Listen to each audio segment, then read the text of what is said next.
Hello friends, welcome back to our channel Anusha cool talks. ఈ వీడియోలో whipping క్రీమ్ని ఎలా చేయాలో చూపిస్తాను. బటర్, పంచదార, క్రీమ్ ఇంకా కార్న్ఫ్లవర్ లేకుండా ఇంట్లోనే సింపుల్గా బిస్కెట్స్తో మిక్సీలో ఎలా చేయాలో చూపిస్తాను. చాలా క్విక్గా సింపుల్గా కంప్లీట్ అయిపోతుంది. అలాగే రెడీమేడ్ కేక్ నాజిల్స్ బయట కొనకుండా ఇంట్లో ఉండే వాటితోనే కేక్ని ఎలా డెకరేట్ చేయాలో చూపిస్తాను. ఇంకా లేట్ లేకుండా ప్రాసెస్ అయితే స్టార్ట్ చేసేద్దాము. నేను గుడ్ డే బిస్కెట్స్తో విప్పింగ్ క్రీమ్ని తయారు చేస్తున్నాను. మీకు నచ్చిన బిస్కెట్స్ని తీసుకోండి. ఒక మిక్సీ బౌల్లోకి బిస్కెట్స్ని తీసుకోవాలి. నేను ఫుల్ ప్యాకెట్ని తీసుకున్నాను. ఈ బిస్కెట్స్ని సాఫ్ట్ పౌడర్గా మిక్సీ పట్టుకోవాలి. కొంచెం కూడా బిస్కెట్స్ ముక్కలు ఉండకూడదు. ఒకసారి స్పూన్తో మిక్స్ చేసుకొని చెక్ చేసుకోండి. నెక్స్ట్ అందులో కాచి చల్లార్చిన మిల్క్ని కొంచెం కొంచెంగా వేస్తూ మిక్సీ పట్టుకోవాలి. మిల్క్ ఎక్కువైతే మళ్ళీ బ్యాటర్ లూజ్ అవుతుంది. సో మిల్క్ చూసి యాడ్ చేసుకోవాలి. ఈ బ్యాటర్ ఎలా ఉండాలి అంటే స్పూన్లోకి తీసుకొని స్పూన్ని రివర్స్ పెట్టినప్పుడు కదిలించినా అది కింద పడకూడదు. అలా ఉండాలి బ్యాటర్ గట్టిగా. ఒకవేళ మీకు కొంచెం జారుడుగా వస్తే అందులో ఇంకో బిస్కెట్ని యాడ్ చేయండి, లేదా ఒక హాఫ్ అన్ అవర్ వరకు ఫ్రిడ్జ్లో పెట్టండి. అప్పుడు మళ్ళీ బ్యాటర్ కొంచెం గట్టిగా అవుతుంది. ఇంకా కేక్ టాపింగ్కి అలాగే కేక్ డెకరేట్కి బిస్కెట్ క్రీమ్ అయితే రెడీ అయిపోయింది.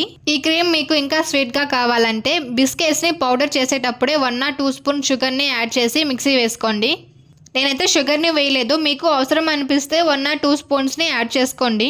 కేక్ నాజిల్ చేయడానికి ఇలా కవర్స్ అందరి ఇంట్లో ఉంటాయి కదా, గ్రాసరీస్కి వచ్చినవి. ఇలాంటిది లేకుంటే ఆయిల్ ప్యాకెట్ని కూడా ఇలా యూజ్ చేయొచ్చు. ఈ కవర్ కింద వైపు ఎక్స్ట్రాగా ఉన్నది కొంచెం కట్ చేసుకున్నాను. నెక్స్ట్ కవర్ కార్నర్కి ఇలా హాఫ్గా ఫోల్డ్ చేయాలి. నెక్స్ట్ ఇంకోసారి కూడా హాఫ్గా ఫోల్డ్ చేయాలి. ఒకసారి నేను చేసింది చూడండి, బాగా అర్థమవుతుంది. నెక్స్ట్ కార్నర్ ఇలా కట్ చేయాలి. ఓపెన్ చేసి చూస్తే ఇలా జిగ్జాగ్గా వస్తుంది.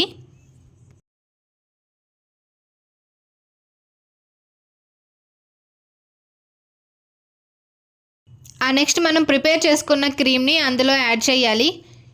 కింద వరకు బాగా ప్రెస్ చేయాలి. అప్పుడు కిందకి వచ్చేస్తుంది క్రీమ్ అంతా. ఈ కేక్ని నేను ఎలా డెకరేట్ చేసుకున్నానో చూపిస్తాను. ఈ కేక్ కూడా నేనే ఇంట్లో ప్రిపేర్ చేశాను. ఇది కూడా ఓరియో బిస్కెట్స్తో చేశాను. హ్యాపీ బర్త్డే నేమ్ మా ఇంట్లోనే ఉన్నది. మా బాబు ఫస్ట్ బర్త్డేది. అది ఒక సైడ్కి పెట్టాను.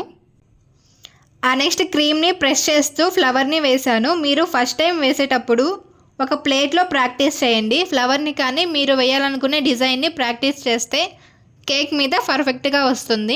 నేను అలా ప్రాక్టీస్ చేయకుండా డైరెక్ట్గా వేశాను, అందుకే నాకు పర్ఫెక్ట్గా రాలేదు.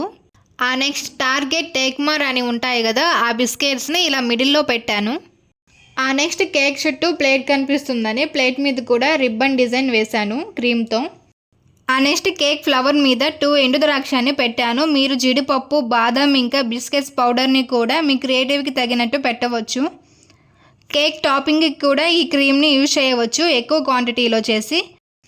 నేను ఇలా సింపుల్గా చేశాను. మీకు నచ్చిందా అయితే ప్లీజ్ లైక్ చేయండి. ఇంకా కామెంట్ చేసి కూడా చెప్పండి. లాస్ట్లో సబ్స్క్రైబ్ చేయడం మర్చిపోకండి. Thanks for watching. Bye friends, see you next video.